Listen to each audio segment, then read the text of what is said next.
Magic Kingdom is the most valuable park at the most important theme park resort in the world. It is by far the most important asset in Disney's portfolio. And yet, they are planning to change 1/4 of the entire Magic Kingdom, transforming it. And folks, we're here to tell you, based on their most recent attractions that do not work and are not getting better, perhaps you would be a jerk to think that this might work.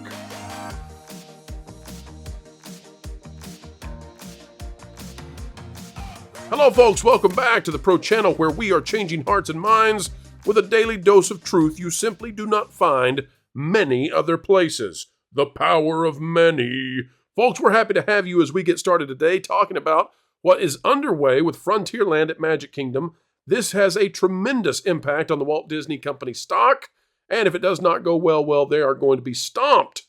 And, based on the recent past and the current present, when it comes to Tiana's Bayou Adventure and other attractions they've attempted to open at Disney World, well, we're not optimistic.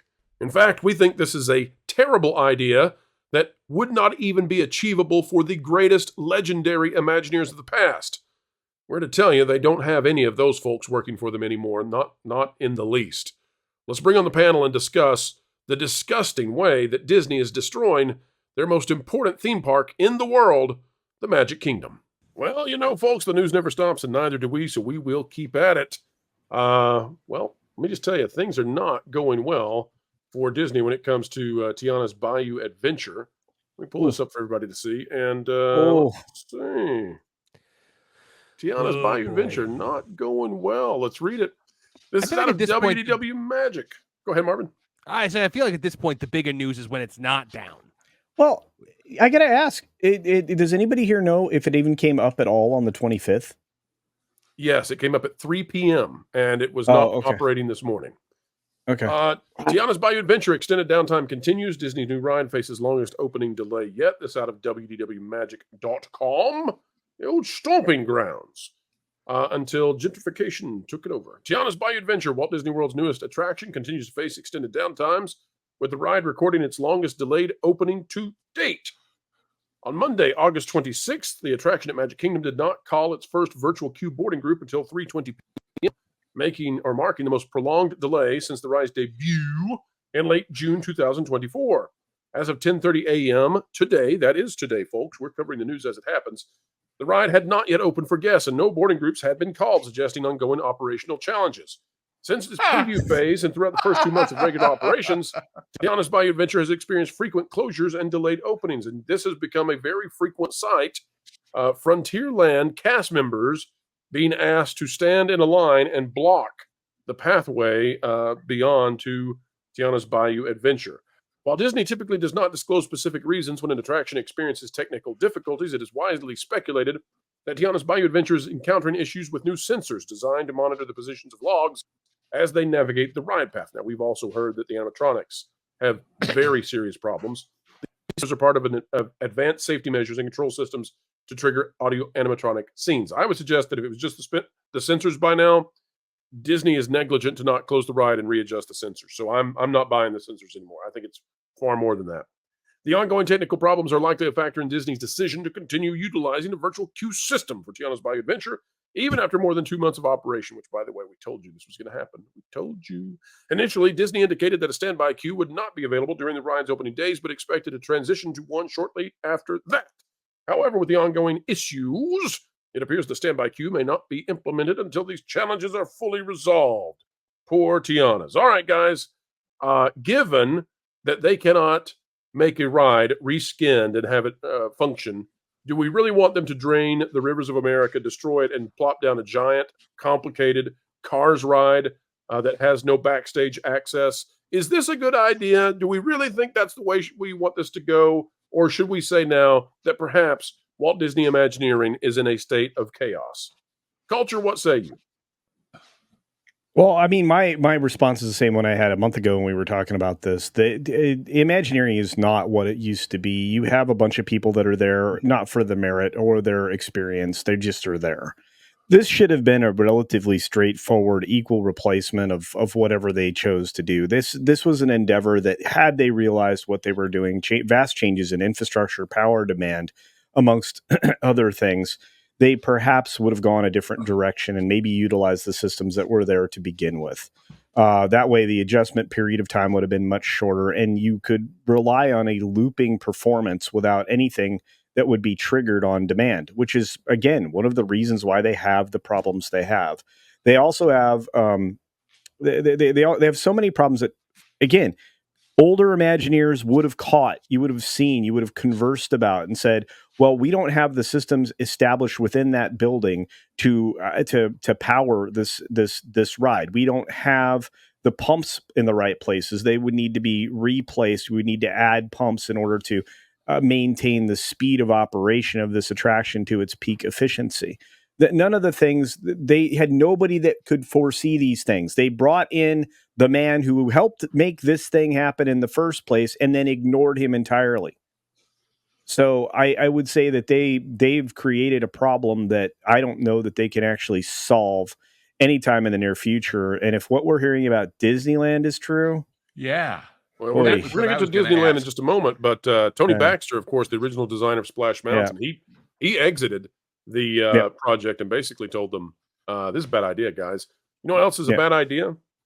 Instead of just stopping at reskinning a simple attraction, why not drain a lake or a river, plow down an island, and replace it with a giant, complicated attraction that destroys the theme?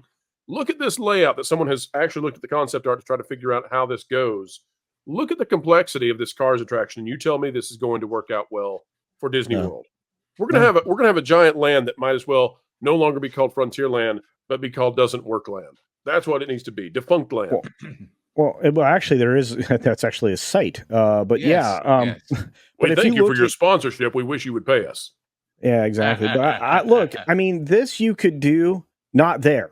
There is a giant chunk of land off to the upper left that this you could do this there. You might have to slightly modify it. You wouldn't have to build it in 360 dimensions. 360 degree dimensions, which they would have to do with this. Because you're going to be walking around this giant thing in the way. So you put it back in that corner. You could do it like you did with California and not have to develop the backside of the mountain. It's just, and again, this doesn't have any of the elevation changes that you want. It really doesn't. I mean, there is a little bit here, but this will be a giant eyesore. It's going to create problems throughout the theme park. And it's going to create a traffic problem for humanity. Nobody's going to want to walk around the backside of this.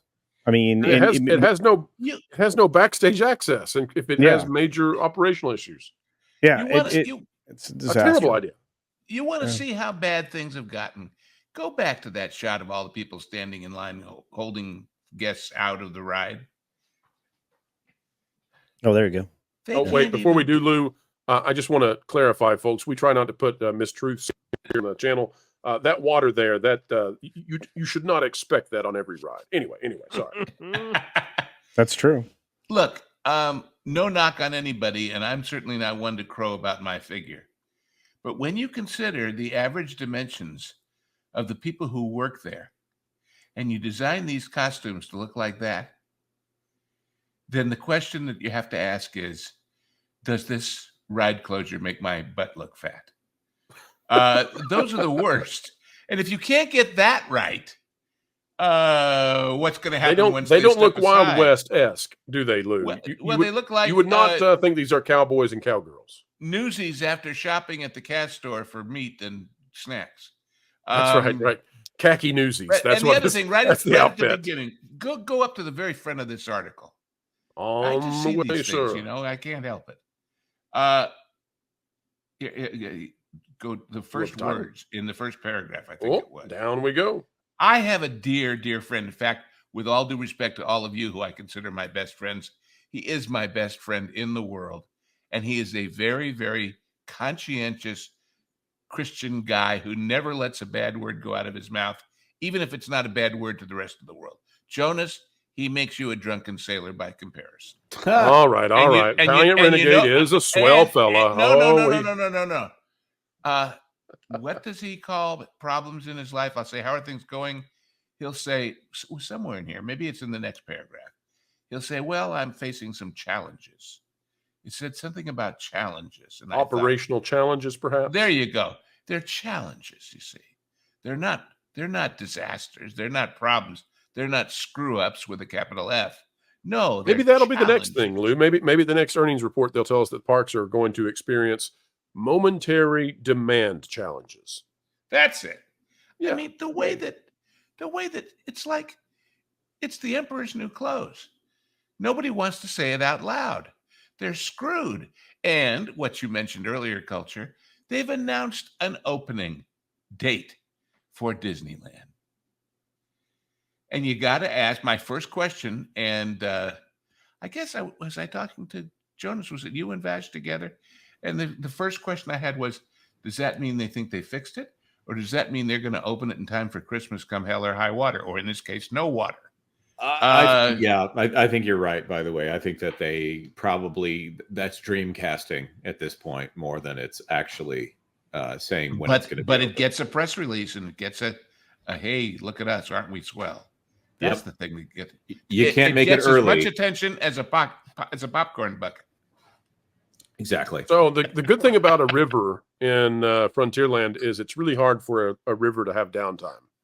It's really difficult for an island to have a mechanical failure.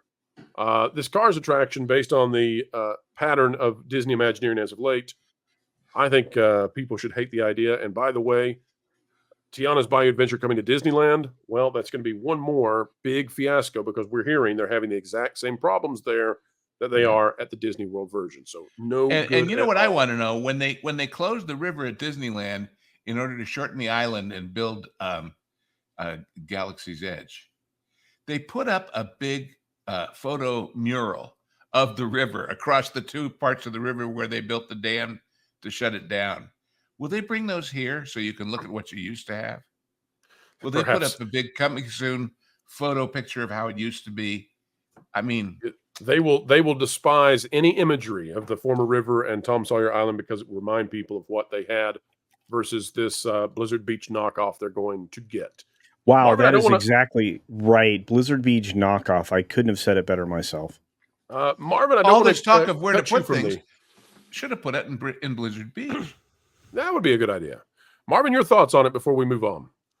Oh gosh, I mean, you know, it's just a complete and total eyesore. I mean, we've talked about everything wrong with the potential of what they're doing here. The fact that they have so much space and they're choosing to just, you know, pave over what is what has come before. They're unbridled. In favor of what could be in the future. It is absolutely disgusting and despicable, and I can't stand it. I honestly think the bigger, when it comes to Tiana's Bayou Adventure and those things, it is a bigger story when they're not down, because they are probably down now more than they're up. Folks, we've come to the end, and we must begin to say goodbye. But folks, on the way out the door, consider clicking that like button. Share, subscribe, click it, stick it to the algorithms. It is the notification bell. Drop a comment down below. Let us know your thoughts, for a mind is a terrible thing to waste. Waste not yours. Join a community dialogue today. Folks, if you're not yet a member of the WDW Pro Patreon, well, go to patreon.com/WDW Pro, where we have exclusives all the time, scoops that we cannot yet say on the YouTube channel. We would love to send them your way. All right, we will see you real soon. In the meantime, keep learning, keep growing, and as always, keep having fun.